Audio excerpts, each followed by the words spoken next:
Persoalan kependudukan ini menjadi persoalan yang maha strategis.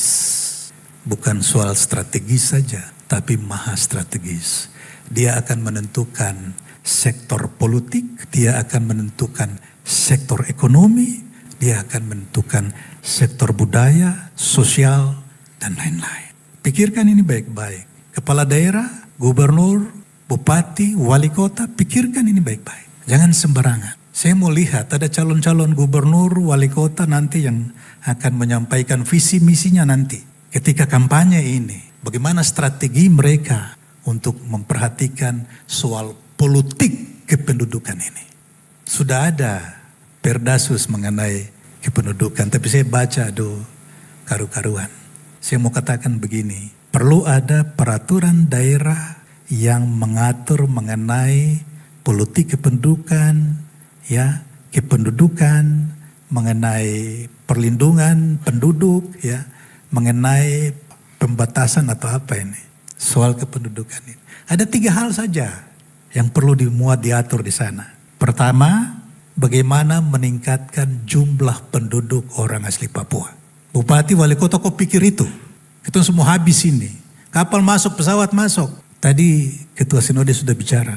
Kita orang 3, sekian juta. PNG berapa? 7-8 juta.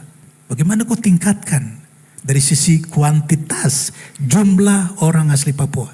Yang kedua, bagaimana kau membuat orang Papua ini supaya mampu bersaing dari sisi kualitasnya. Baru yang ketiga, bagaimana di dalam politik kependudukan itu kau buat sedemikian rupa supaya orang Papua ini mendapat proteksi yang wajar. Cuma 3 hal itu saja yang kau buat di dalam pengaturan kependudukan itu. Bahwa perlu ada regulasi tentang kebijakan kependudukan atau politik kependudukan atau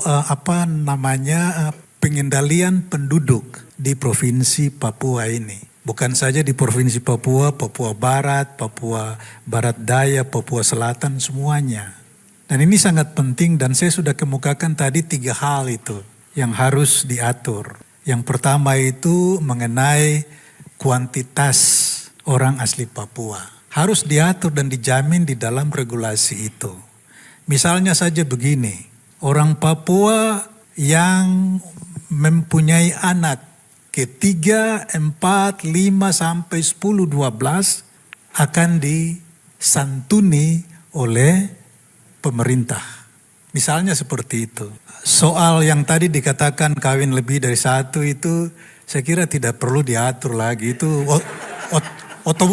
otomatis saja itu.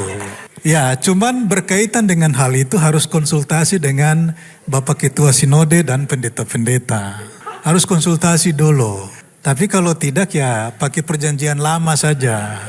Prinsip saya begini, prinsip saya ini.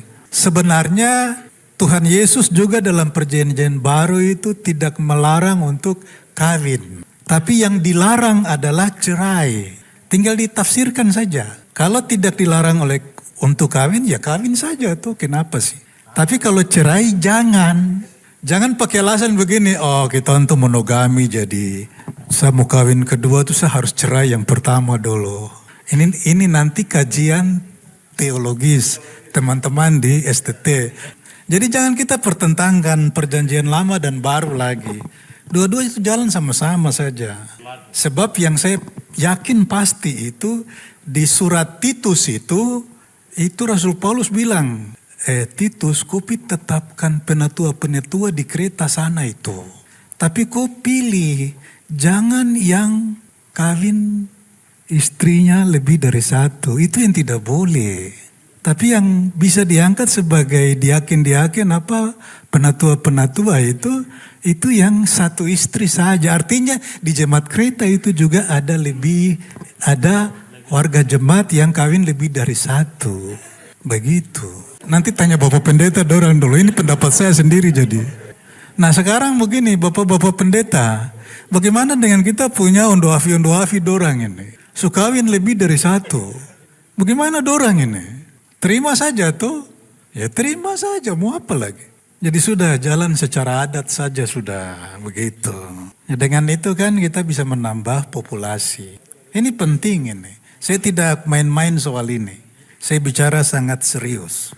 Karena ini akan mempengaruhi aspek politik, aspek ekonomi dan sebagainya. Nah, yang kedua itu proteksi, perlindungan, afirmasi. Harus dijamin bahwa ada perlindungan bagi orang asli Papua di dalam Perda kependudukan itu. Jaminan apa? Khususnya jaminan pekerjaan. Bagaimana caranya? Bikin KTP penduduk Papua, KTP Papua, KTP lokal, bikin saja. Dan barang ini kami sudah diskusikan dengan Biro Pusat Statistik itu. Kami sudah diskusikan, saya sudah tanya mereka, apakah di dalam KTP yang sekarang kita pegang semua ini ada kode yang menunjukkan bahwa pemegang KTP ini adalah orang Papua? Jawabannya tidak, karena ini merupakan KTP nasional. Kalau memang demikian, sudahlah tambah beberapa digit kode di situ untuk mengidentifikasi pemegang KTP ini adalah orang asli Papua. Tapi itu sesuatu pekerjaan yang sulit. Oleh karena itu jalan keluarnya adalah pembentukan KTP Papua. Untuk apa KTP lokal Papua ini? Di dalam rangka rekrutmen pegawai, baik pegawai swasta maupun pegawai negeri. Tulis di situ di dalam perda itu bahwa untuk memperoleh pekerjaan baik itu pegawai negeri maupun swasta, nanti kan tinggal diatur normanya bagaimana, tetapi ini intinya saja saya sebut.